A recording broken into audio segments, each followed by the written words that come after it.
What is up guys, it's your boy Solheim here, back with another Classic WoW video for Season of Discovery. Now, we all know that Sunken Temple is going to be the brand new raid in the next season, or in the next phase, aka Phase 3. That being said, we don't know everything that is happening inside the raid, like the abilities being used, and also the protection potion recipes that will be in demand because of this. Now, I have gone ahead and done some external data mining, looking really into like brand new spells coming in Phase 3, and looking at what we could be on the lookout for when it comes to protection potion recipes. Shadow protection, nature protection, fire, frost, whatever you name it. I'm trying to look at what is being in demand for Phase 3 when it comes to consumables. Based on that, I have a brand new video here for you guys today, which is covering a farm, well, 2 different farms, and also some investments you can make to make gold based on these data mining. Now, keep in mind, it's data mining, this could be completely false, or it could just be thrown in as a curveball, but I think we can make some very educated guesses based on the abilities that are coming in Phase 3. Now, I have looked at all the items beforehand, a lot of people are, but if people seem to be really focused on the items coming out in Phase 3, and also on the runes coming out. Now, what I have done is gone into the spells section of Wowhead, and looking at the brand new spells introduced in the next build, aka Phase 3's build. Now, before we dive into the data mining and the gold farms and also the investments, I do want to say that if you want to have early access to gold farming videos, gold making videos, and everything gold making, check out my gold making guide through the link down below. This first of all gives you the guide itself and gives you access to a gold making community where I give you the best tips and tricks that I have, all of my gold making secrets, and also once again early access to videos.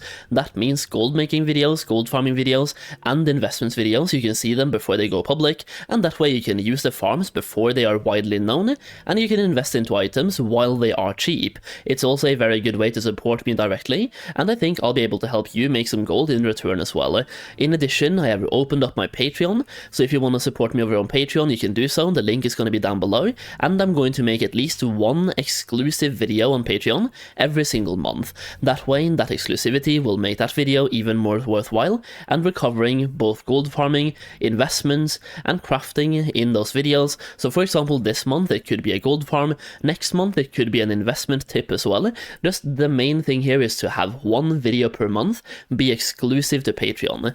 That way you can once again further support me as a content creator, and I think I can help you make some gold in return as well. I will also be sharing my TSM ledgers over on Patreon, so if you ever want to have access to my crafting ledgers, investment ledgers, and even flipping ledgers, they will be available public on Patreon, so just go to my Patreon page and you'll find those ledgers as well. As always, thank you so much for the support, it really means a lot to me. We're building an amazing gold making community here, and I really do appreciate it. With that being said, let's start this off with the data mining, or the research that I've been doing basically based on Wowhead and searching for spells. I just want to dive into that first so we can take a look at what's coming, and then we can take a look at the farms and my thought process after looking at that. So once again, these are spells that are casted in Phase 3, and they are been data mined to be brand new in the patch. It's basically spells that have been made and are coming with Phase 3. Now, I've been focusing on looking at spells that I don't think are player-made spells here. So the first one is, for example, this one. It's called Spirit Chains, and based on the icon it has, it really looks like it could be a boss ability in Sunken Temple. And you can see 200 shadow damage inflicted every 2 seconds for 18 seconds. Attack, cast, and movement speed reduced by 50% while this is in effect. Now, based on this being a chain, I think maybe you're able to break it somehow. Maybe you have the same mechanic as we do in Wrath, where you have the chains on Blood Queen, for example, where 2 players are chained, and either you have to get close or run away from each other. I think for the chains though, you just bring them close and they will get removed, but it could also be kind of the chains that we had in a dungeon in Wrath, where you want to move away to break the chains. So there could be a way to break the chain, but if you do want to just sit through it, don't like have it interrupt your casting ability, or maybe it won't even be breakable. You can avoid the shadow damage with, for example, a shadow protection potion instead. We also have this one. This is a sandstorm ability, so sandstorm inside the raid. I mean, it could be a thing, could be like an AoE underground somewhere in Sunken Temple, or it could even be inside the Nightmare Incursions. The main thing here is a spell coming in Phase 3. Now this one, targets passed through take 200 to 300 nature damage. There's not really much to say about this, could be both for the raid, could be in a dungeon, could be pretty much anything. Then we have Devour.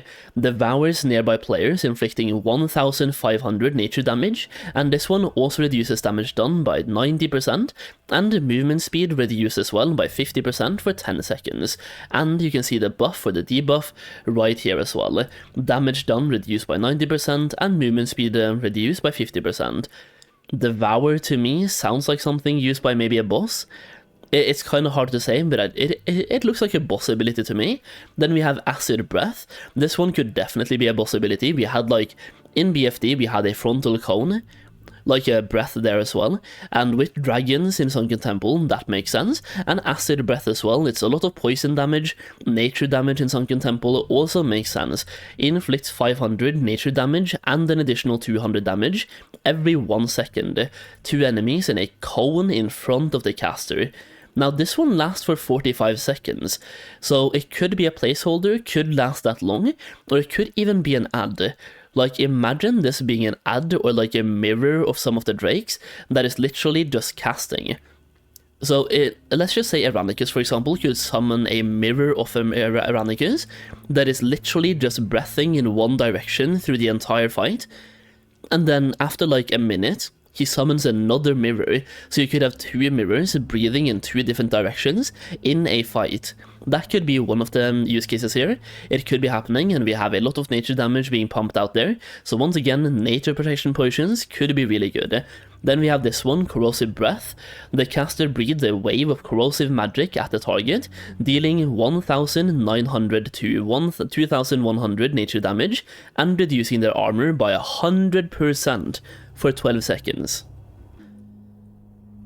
Now, once again, it's Sunken Temple, bunch of dragons in there having breath abilities definitely makes sense, and I can see this being a ability either from Eranicus himself, or even any of the other 4 dragons. We have like 2 sets of 2 green dragons inside the raid, so it could be any of those as well. And having a nature protection potion here could absolutely avoid all of that damage at all, and could really help healers out. Maybe not needed in pugs, but definitely helps out, and definitely will be used in speed raids. Then we have Gunk. The caster gets Gunk all over targets, inflicting 300 nature damage every 2 seconds, and reducing their movement speed by 75% for 20 seconds. And once again, we can see the debuff right here as well. Lasts for 20 seconds, so you will get 10 ticks. That is 3000 nature damage in total. Split like every 2 seconds, 300 for 20 seconds, so 3000 in total. We also have this one, Lethargic Poison. I thought maybe this would be like a rogue type of poison, but I don't think it is. The caster spits a Lethargic Poison at players, inflicting 600 nature damage every 3 seconds for 30 seconds, so that's a total of 6000 nature damage. The poison reduces hit chance by 50% and increases ability cost by 100%. This one kind of reminds me of Wrath as well, but it's only the debuff here, increasing ability cost by 100%. We have something like that on, I think it's Syndragosa, or something like that. Maybe not Syndragosa, but there's definitely one that increases your ability cost, so you go like very, very fast. Then we have this one, Corrupted Blood. Spits Corrupted Blood, inflicting 350 shadow damage every 2 seconds, and this has a high chance to spread to nearby allies or nearby players. This one could be really interesting, and it could end up with the entire raid being soaked in blood and just taking massive debuff. This one though, shadow damage once again. So based on what we're seeing here, all these abilities so far, it's shadow damage and nature damage. Most of it is also applied over time instead of one big hit, but it's a lot of shadow damage and a lot of nature damage, meaning that having nature protection potions and shadow protection potions could be absolutely massive. Now, based on that, let's talk about some farms and investments. So, number one, let's take a look at the nature damage first. We have the Greater Nature Protection Potion recipe. This one is farmed from Rotting Behemoth and also Decaying Horror.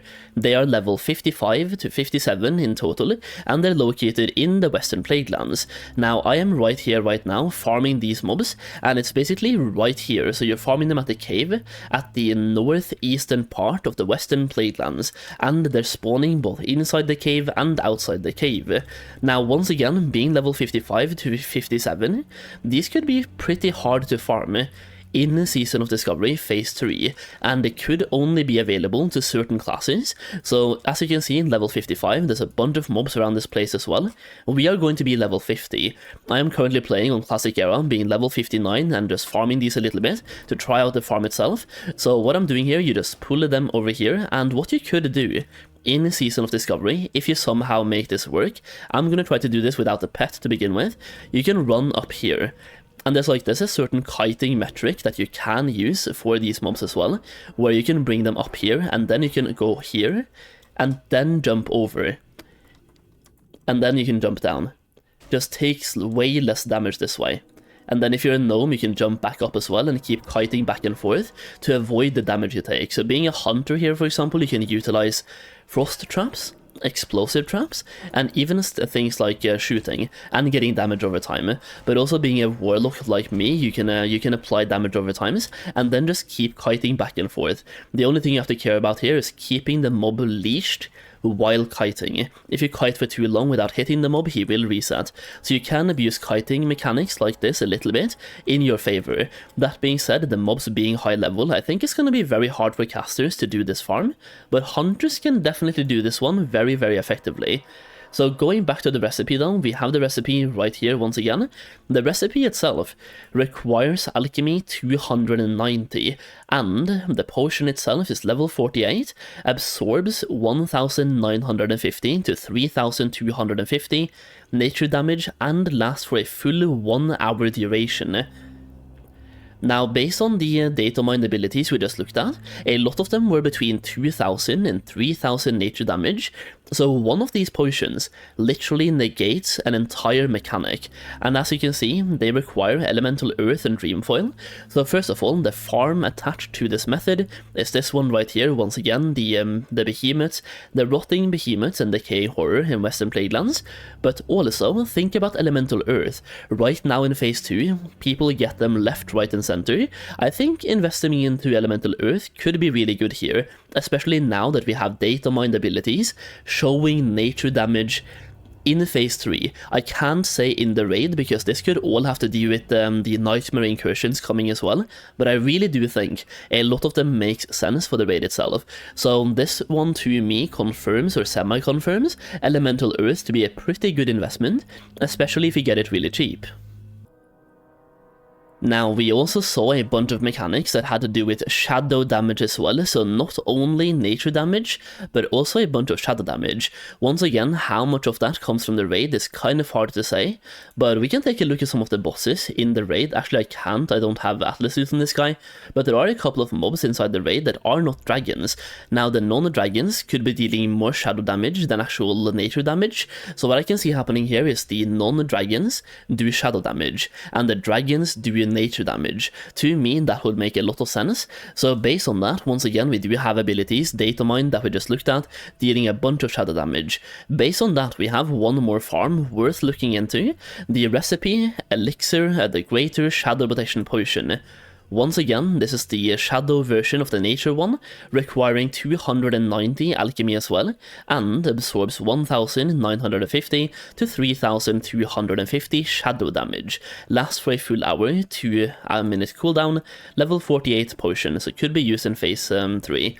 This one requires shadow oils to make, dreamfoil and crystal file. I would not worry about dreamfoil right now, but also let's take a look at where to get these. They're dropping from Dark Adept and Shadow Mages in Eastern Plaguelands. They also have a 1.6% drop chance, but I've seen comments about people farming here for a long time and not getting the recipe. That being said, these are really high level mobs, really high level. I needed to keep that in mind. But for the farm itself, it's located in the eastern Plaguelands, and you can see right here, you can farm them in this place right here, or this place right here. They are level 58 to 60. That being said, we had a couple of methods to farm level 55 mobs in phase 2 at level 40. So this one will definitely be farmable in phase 3. The only question is, will they drop any loot? Because mobs level 54 plus, or I think it was level 55 plus, did not drop any loot in phase 2.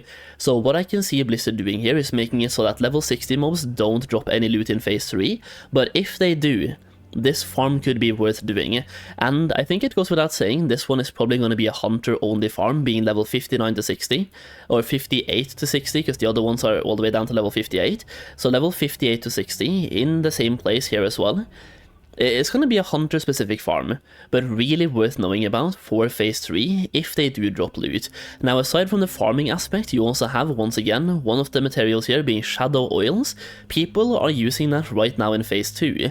So either you can invest into shadow oils, or the materials required to make them.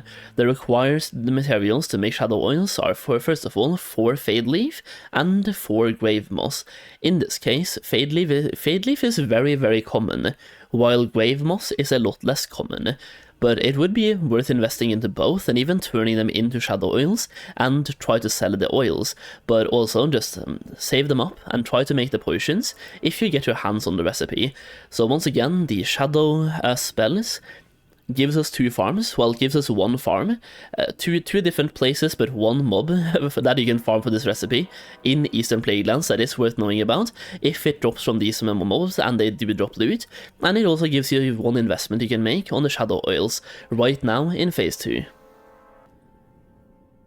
And that is pretty much what I have for you today. Once again, if you do want to make more gold in Season of Discovery, or any versions of WoW really, check out my classic WoW gold making guide or any of my other gold making guides on the same page.